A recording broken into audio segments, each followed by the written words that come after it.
Hey everyone, just want to make a quick announcement before I start the episode. Tomorrow is Bruce's 50th birthday. That's right, our very own Bruce.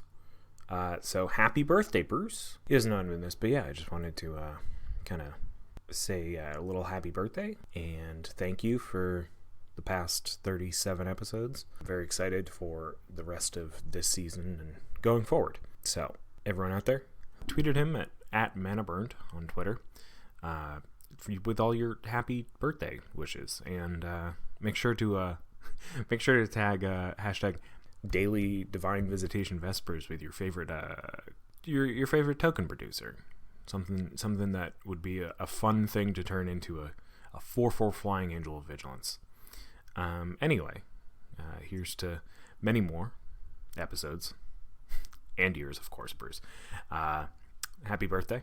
And hope you all enjoy this, dare I say, controversial episode. Well, I think I hear our theme song coming in, so see you in the show.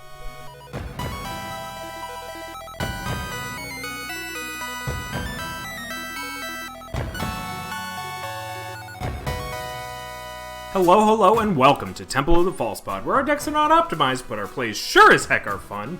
I'm Andy. I'm Bruce. I almost took the week off and asked for a substitute. Because today we're talking about proxies. The great proxy debate. I feel like this might be the great schism of Bruce and Andy. No, I'm sure Andy will bow to my whim. Oh yeah, no, I'm a big pushover. So the idea for the podcast today is proxies. I mean, sure, there's the standard. You know, do you allow proxies or not? But I want to go a little bit farther than that. We're going to look at all sorts of things, everything down to what kind of proxies you would use, and just a general overall discussion of all things proxy. Yeah. I don't think we need to make any final, like, this is where we stand, because it's up to, and I'll say this again at the end of the episode. It's up to your play group. It's up to you. Talk about it. It is, but I will be the final arbiter, and I will make the decision. So feel free at the end to just understand that I expect you all to follow along with my decision. So says the guy who is not editing the episode. Okay, fine. All right. So Bruce, proxies, man. So I guess we should probably first discuss what are proxies. Proxies are a range of things, but when it kind of comes down to it, it is a substitute. It is a thing, generally a card that. What is the word I'm looking for? Oh my god! It's a card that takes the place of another card. Yeah, and it's usually it represents another either card or in the most technical sense, tokens are technically proxies as well, but we're not going to go down that road. Yeah, we're talking about actual Magic cards. The real defining aspect the real issue when defining proxy is to make sure that you understand that proxy and counterfeit are not the same thing. Right. A counterfeit is simply a card that you want other people to believe is the actual card. A proxy isn't trying to do that. So this isn't a case of, ooh, check out my brand new Mox Lotus. This is a case of, look, I've made this proxy. I'm going to use it as a Black Lotus, or as a to be a little more realistic, Dockside Extortionist. Oof. So that is very realistic. Right. So in no way am I encouraging anyone to be using counterfeits, irrelevant of where I stand on proxies. Counterfeits, no. Counterfeit's bad. Yeah, there's no reason to be doing that. Don't be fooling We're playing people. Casual Magic. Yeah. What do you need to counterfeit a card for? That's insane. Yeah. And I mean, yeah. Yep. Yeah. Yeah. I don't have much to add to that. Clearly. So, I guess we jump straight to the Straight to the battle. Proxies. Andy, yes or no? Oh, absolutely. Wrong answer. No.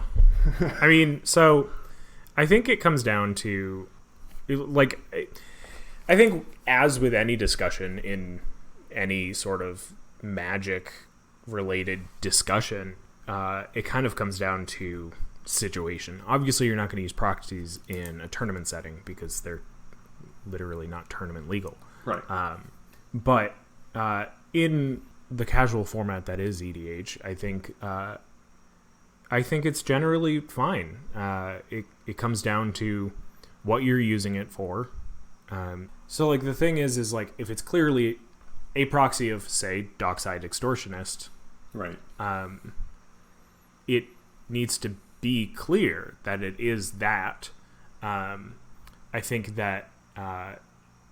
first and foremost you need to talk to your group, whatever group you're playing with, whether it's your weekly group, the group you sat down in with at F&M or whatever, and discuss, like, hey, is it cool if I use proxies? If they say no, well, then, yeah, use of proxies definitely has to be part of your Rule 0 discussion. Right. And obviously, if you're playing with a regular group, I wouldn't bring it up just one time. Right. I think that I don't think you need to. If your group has okayed it once, you might want to bring it up again. If once they've okayed it 2 or 3 times, I think at some point you can just stop saying it and just run on the assumption that they're okay with that proxy. For me, I generally land on the no side. However, I will say it's a pretty soft no.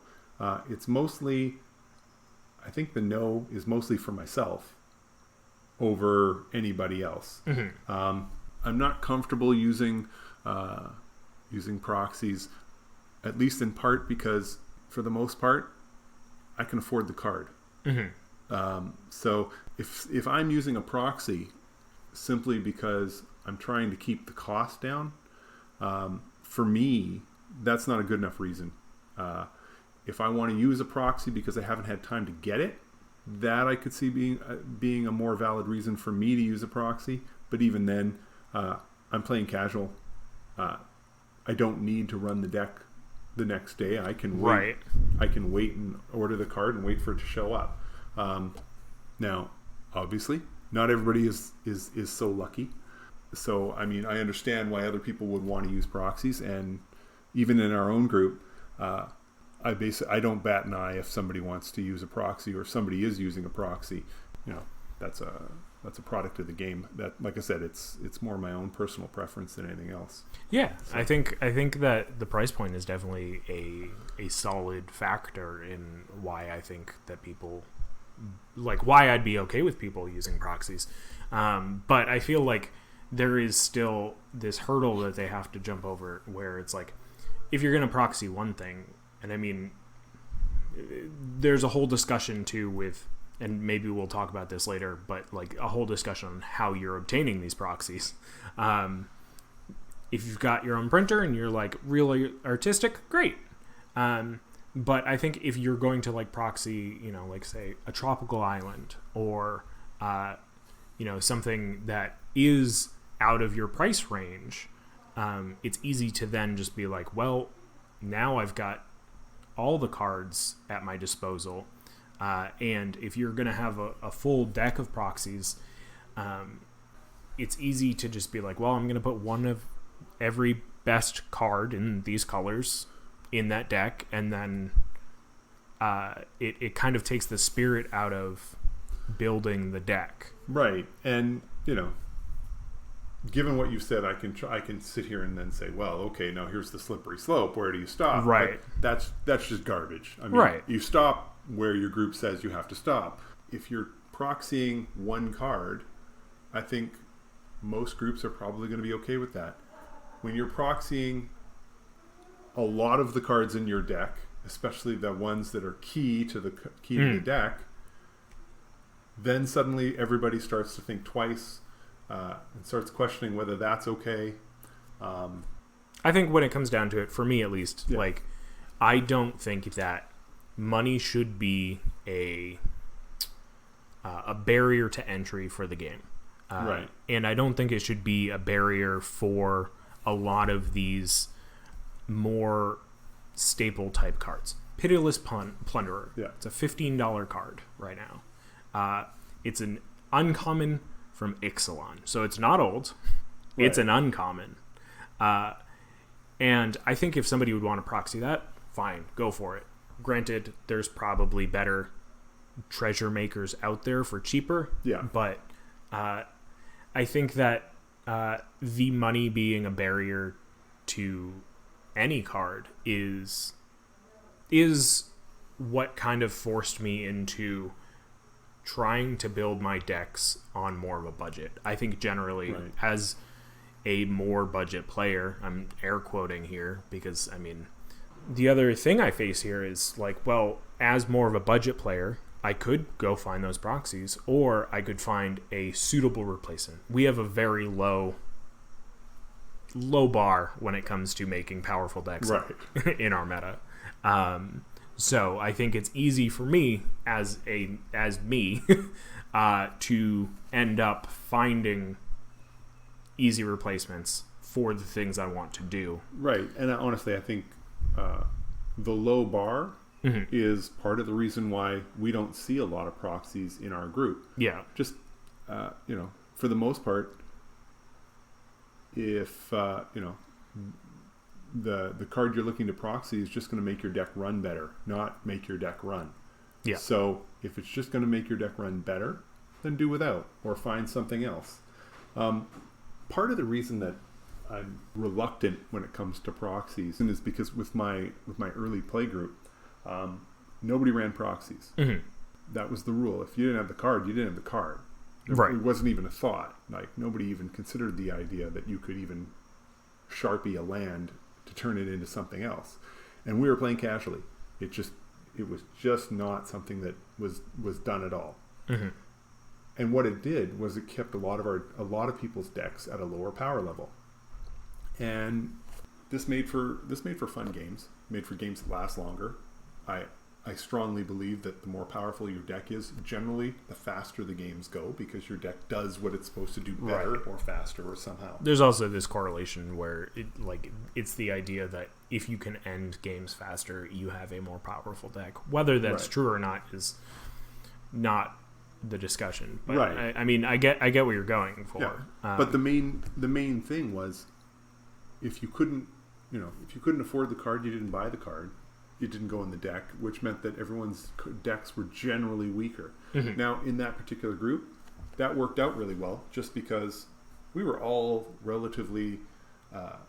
basically at the same level as far as how much we were willing to spend on Magic. Mm-hmm. So that works. Now, with my current play group, that wouldn't work.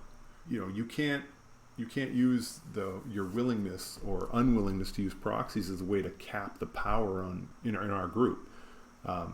There are, some of us are willing to spend a lot more money each year on Magic cards than others. So because of that, you can't, I can't then say nobody uses proxies as a way to try and keep the power of the decks down, because that would be unfair to other people in the group who aren't spending as much. Right. So. Yeah. And I think obviously, if you can afford these cards, then great. I think that if you are to own the cards, that obviously helps support whoever you bought it from, whether it's a third party seller, a friend, or Wizards themselves. And I think that there is value in owning the original. The thing, right? And I think having proxies, not that they're this is just a priceless piece of paper now, and I don't think it necessarily even devalues the originals, because I think a lot of people wind up either going to buy, a lot of people who play proxies either wind up going to buy the original, or it is simply too far out of reach. But I know some people who also run proxies that it's because they have the card, but they want to put it in more decks than they have copies. Right. Which, I mean, brings up another idea of, well, like, do you just switch it out when you're changing your decks? Or, yeah. I think for a lot of people, proxies are I mean, for one, I think a lot of people think that proxies are just like a non-starter. Like, if you have proxies, like, I will not play against you, is kind of unfair, for one. But also, I think that, like, obviously that's not what you're saying. No, and I mean, a lot of the issue for a long time, mm-hmm.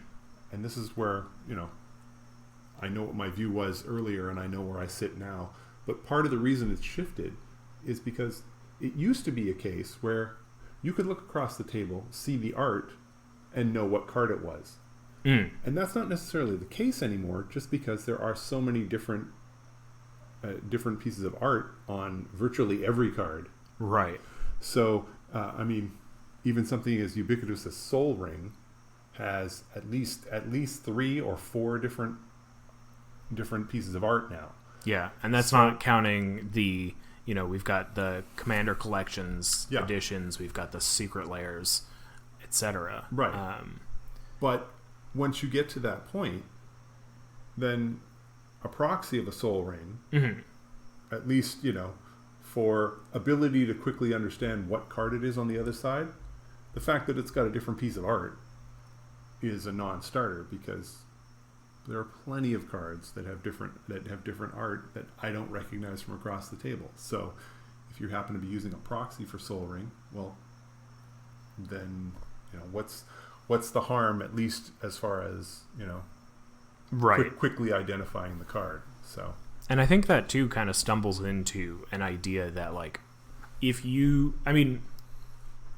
the idea that, like, you won't be able to recognize the card, like you were saying, it's easy fix as pointing at it and being like, what's that? Because, I mean, right. For one, there's 30-ish thousand Magic cards, and yeah, we're quickly reaching a point where I don't know what I don't know right. what half of your cards do, whether they're a proxy or not. So, and we're accelerating in production. So, like, we have access to so many cards that you're not expected to memorize them all. I mean, it'd be absurd. Yeah. And I think, again, not that you were saying this. In fact, I think you were saying quite the opposite. The idea that proxies would just kind of muddle the board state and confuse people may be the case, but also the game itself is doing that. Right. The idea behind Commander staples, for instance, like Soul Ring, now we've got Arcane Signet, etc., etc. The idea behind Commander staples is kind of a fallacy, in which I feel like the format itself is trying to put an emphasis on creativity through deck building. And if you're going to have, 30, or if you're going to have, say, 10 slots even, where it's like, all right, I've got my Soul Ring, I've got my boots, I've got my other boots, I've got, on and on and on, then you're defeating the point of the idea of deck building. And with this ramp up in cards, every set you're finding more and more popular cards for the format. And with that, it's this, like, stuck between a rock and a hard place where, like, you want to build decks that are going to work well, not necessarily good or best or busted, but that work well, and you want it to be original and like, express yourself.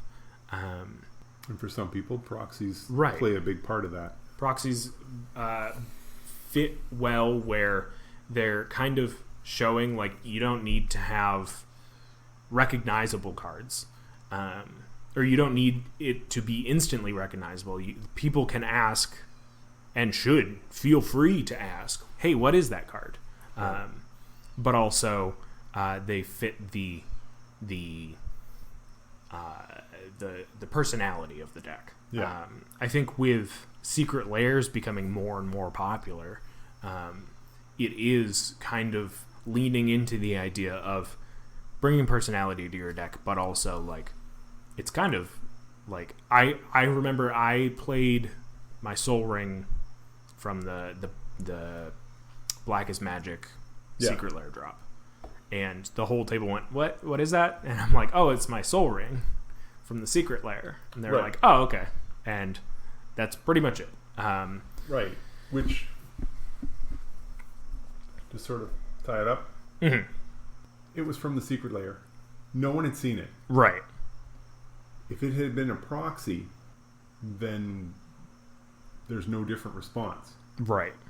Because as long as it's a good-looking proxy, yeah, it doesn't look like a proxy. It looks like an interesting version of the card. Right. There's a couple of limitations on right. proxies that I do want to talk about. I think it's something we should talk about on the other side of the break. Yeah. Just because it separates the two spots. I mean, up until now, we've basically been talking about proxies, good or bad. And now I sort of want to get into the... Yeah. Let's throw it to break. Let's do that. We'll be right back. Enjoy.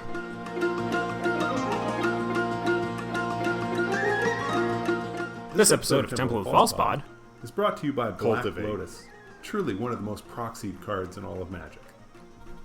Andy, back to you.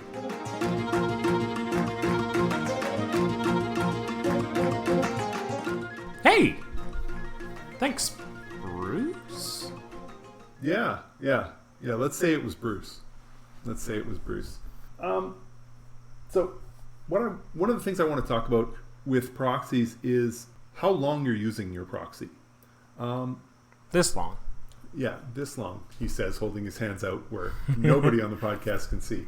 A lot of times proxies with some groups at least are going to be okay as long as it's for the short term. I recall specifically there was somebody in our group who regularly proxied a card. The proxy was your standard old school Sharpied on a land proxy. Ooh. The whole point of this was, and his comment was, I built the deck, I've literally ordered the cards, I didn't want to wait for it to get in. Yeah. And then the following week, that proxy was gone because he needed it for that night. I'm okay with this. As I said, I won't do it just because we're a casual group, and honestly, it takes me so long to build the deck that one more week makes no difference to me. Yeah, but and I get the excitement factor. I've built it. I'm really excited to try this out. I do not want to wait yet another week, or possibly two, if you can't be there the following week, right, to try this out. So I get that. The difficulty or the issue for me comes when that proxy that you wanted to try out but didn't buy yet because it costs more than you're willing to spend unless you know for sure you're going to need it in the deck, becomes a card that shows up there week after week. Once you hit week 3 of your card that's just there, it's just holding the spot until you order the cards. Well, then are you going to order it or not?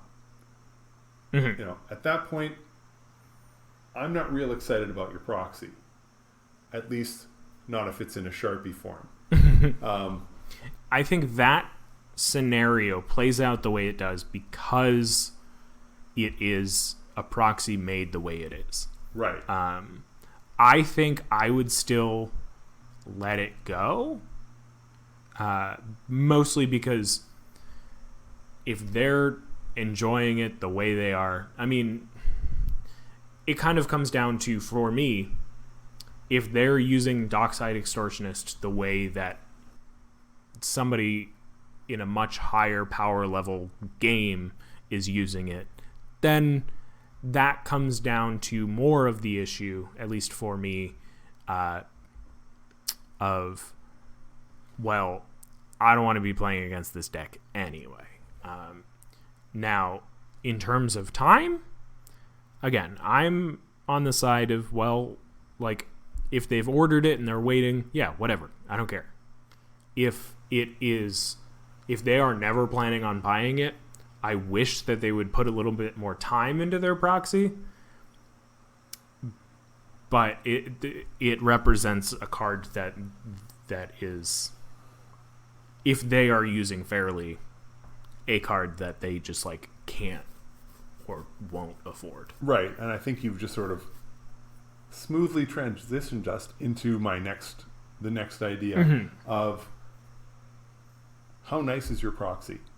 My proxy's so nice, Bruce. Exactly. If you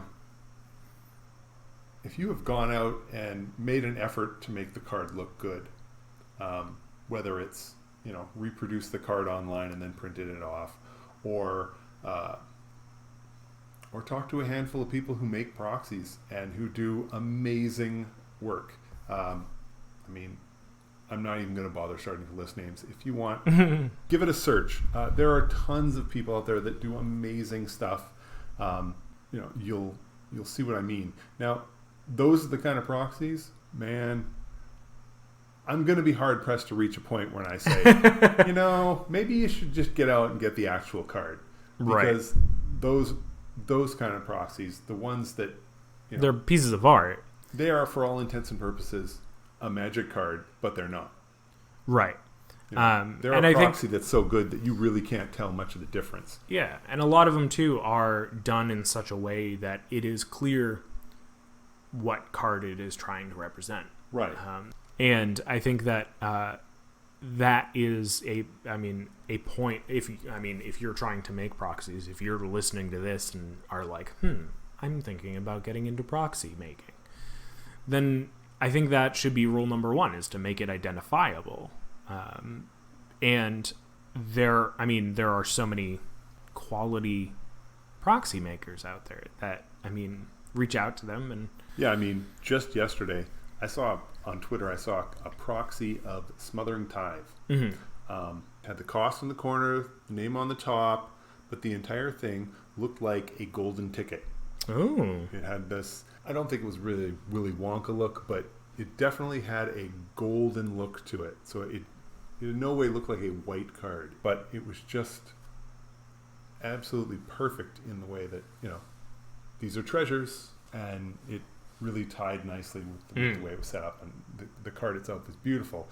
And yeah, so I'm going to be hard pressed if somebody drops that Smothering Tithe on the table to turn around and say, yeah, we don't run the proxies here. So yeah, and I think, at least for me, if somebody drops a proxy on the table, I'm going to be hard pressed because I hate confrontation. So, like, I don't know. For me, it's not ruining anyone's fun until somebody makes a deal about it. Have you seen the Smothering Tithe that's made up to look like a tax form? It's amazing. I'll have to show you after this. I think I have. It's so good. Yeah. The other part is the length of use. Now, we briefly talked about this, in that I'm not a fan of you using a proxy for an extended period of time. But again, there's so many caveats. Yeah, exactly. The effort that you put into creating the proxy can directly affect how long I'm willing to tolerate it. The Sharpie is fine for a couple of sessions, but you better have something much better after that. Yeah. If that's going to become a permanent fixture, then make it look good. I want it to be distinguishable. I don't want it to just be Smothering Tithe in Sharpie on a plains. That's not going to determine what the card is at a glance. It's going to look like a land that has somebody's scribble on it. Right. So I think not something I want, but I understand that one. I think I would let it go indefinitely, but I don't know. It's not that I haven't given it thought, but it's that like it is such a non-issue for me. Right. Granted, I also haven't had experience across the table with that, so like, right. Maybe I would react differently, but I think the general thing for me would be more of how much are you breaking it. Right. My, I guess the other piece is the volume. Mm-hmm. If a lot of your deck is proxied, the more cards you're proxying, the faster I'm going to not be excited about it. And the level of effort put into the proxy does affect this, but even a deck that's 40% proxy cards and they're beautiful cards, I'm still not going to be excited about this. This is at that point it's I think you've gone too far as far as the way the proxies are set up. I mean, I would like to see you playing at least some actual Magic cards as opposed to a wall of proxies. And I recognize that that's not super popular, but I mean, I think honestly, like, I think a lot of people feel that way. I wouldn't say that you are the unpopular opinion here. I think that there is maybe a growing crowd leaning toward the idea of proxies. right. But I think it's just that it's growing. I don't. Yeah, well, I mean, I think as long as Magic cards are going to continue to increase in value and make it harder and harder to get cards, the willingness of people to tolerate proxies ends up going up, and it also means that the amount of effort that people will go through to make a proxy also goes up. If a card like Smothering Tithe, if Smothering Tithe cost $4, how many proxies of Smothering Tithe are you likely going to see? You'll still see some because it's a cool card, but you're going to see fewer than you would otherwise because people will just be able to get the real thing. If they want to make their deck fancy rather than use a proxy, they can just foil it or find some other version of the card that they want to use. But because Smothering Tithe costs what it does, and I don't actually know what it currently costs, but it's a lot. You're going to see more proxies. How do you feel about the gold bordered cards? I'm okay with the gold border card. I tend to be more okay with a product that Wizards has produced. Because to me, part of the reason not to use a proxy is because it's not providing any value to the people who created the game in the first place. And I'm a fan of continuing to give them money so they keep making Magic cards. Right. However, having said that, I have 2 gold bordered cards, and one of them, at least one of them, is a Force of Will. I've never used it in a deck. And that's not because it's Force of Will, it's because it's a gold bordered card. So Interesting. Yeah. I think maybe it's just me. And like I understand. I mean, so I think there, and I don't have much to back this up with off the top of my head. But I know that there is some discussion in the idea that it doesn't benefit Wizards. Granted, Wizards is owned by Hasbro, a mega corporation. Yeah. I I completely get the idea that why would I care about... Right. Yeah. So there's that, but there's also there is discussion and data to back up the idea that proxies sometimes do help Wizards in general. Obviously not directly. I think that Right. it would be foolish to think that if I were to go in the other room, make a beautiful smothering tithe, print it out on a piece of cardboard, put it in my deck. I think it would be foolish to be like, this helped Wizards. But I think also the third-party market is also kind of a blurry idea of helping Wizards. But the support that you give the company directly by buying their product obviously helps them directly. Right. And I mean, the argument can also be made that no, I didn't spend money on that card, so Wizards is losing out on that card. Mm-hmm. But on the other hand, if I don't run this proxy, I'm not buying any of the other cards for the deck either. Right. Which, given the choice, then it becomes a case of, Wizards, are you willing to accept 25 instead of 50 or nothing? So it's, I mean... Yeah, and I think it all comes down to the minutia of the situation. I mean, I think that you could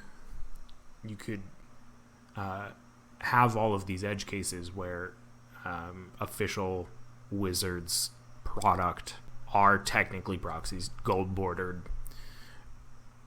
etc. For all intents and purposes, Secret Lair are kind of like proxies. Wow. Granted, like we've talked about, those are official products.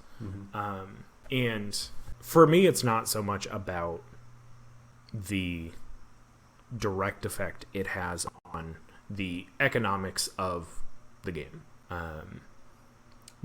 But I think that the point where proxying becomes too much for me is when, I've said it a few times, when people are breaking the card. And it is much easier to do that with a higher number of proxies in the deck. And I think that more so comes down to, am I wanting to play against this person with this deck? Right.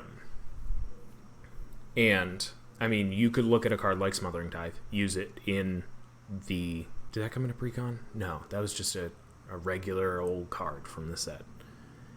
Let's go with Dockside Extortionist on this one. You could look at a card like Dockside Extortionist in the context of the precon. Yeah. It's not that broken in that deck. But then you put it in a deck that you could very easily break it.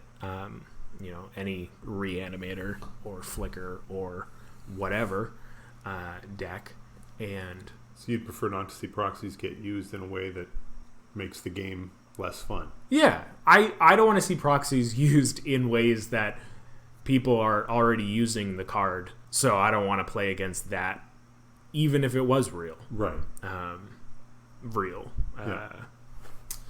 So, it kind of comes down to, I feel like I bring this up every other episode, where it's like, it's not cards that are broken, it's how people are using them. You could have two people play the same exact deck in the same, draw order, and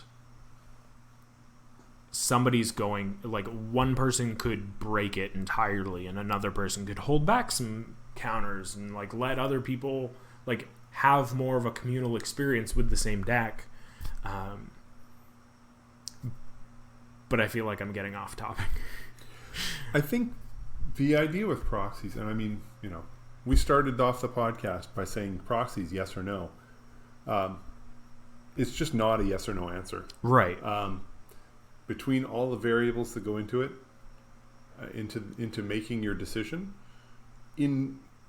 invariably, what you're going to find is almost everyone lands in the middle somewhere, where at some point they're going to say, no, this isn't any good, and then there's the other end, where the one end where proxies are barely okay some of the time, all the way out to proxies are okay almost all of the time, and this depends on your play group. It depends on the proxy itself. It depends on the frequency. It depends on the volume. It depends on so many of these variables. And of course, for everybody, they're going to be a little bit different. But to wrap up, I'm just going to let all of you know. Just don't use proxies. It's just so much easier. Hey, there's less wishy-washy about it. So there's no question of how to decide it. So there, easy. Of course, you could just say that use proxies all the time, anywhere, and then there's no issue either. Yeah, I mean, I think that, I think you're right that there's a threshold. I think it is not necessarily a strict threshold, but I think that, like, to say no is to shut somebody's deck completely out of the game. I think that with most things in Magic, you got to use reason. Constant reason and discussion. I'm tired of it. Yeah, I mean, maybe this is a discussion for another episode, but I think that like if you're to sit down, say at an LGS, not that either. I mean, I haven't. Right. You probably have. Yeah. And you're having a discussion like, oh, this is what my deck does, and then somebody's like, I'd rather not play against that. Is it your responsibility to choose something else, or is it their responsibility to not play against you? But like I said, discussion for another time. Yeah. And I think with proxies in mind, I think it's situational.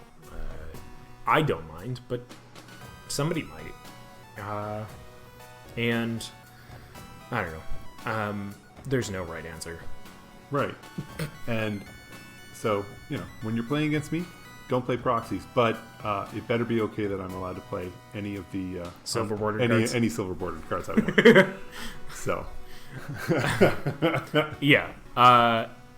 As you can tell, we both have strong feelings about this, and we'll stick to our guns no matter what. But really, I mean, we're Temple of the False Pod, where our decks are not optimized, but our plays sure as heck are fun. Get out there. I'm gonna put a link in the show notes. Sure. There's a video by Spice 8 Rack on YouTube about proxies. They've got wonderful discussion about I'd say both sides, but it's mainly why proxies are A-okay in my book, in their book, but also in mine. So I'll send you the link. I'll put it in the show notes. Have a great night. I'm Bruce. I'm Andy. I'm Bruce. I'm Bruce. I'm Bruce. I don't need a proxy. I'm here. Have a great night. May your fifth land be the temple. Bye.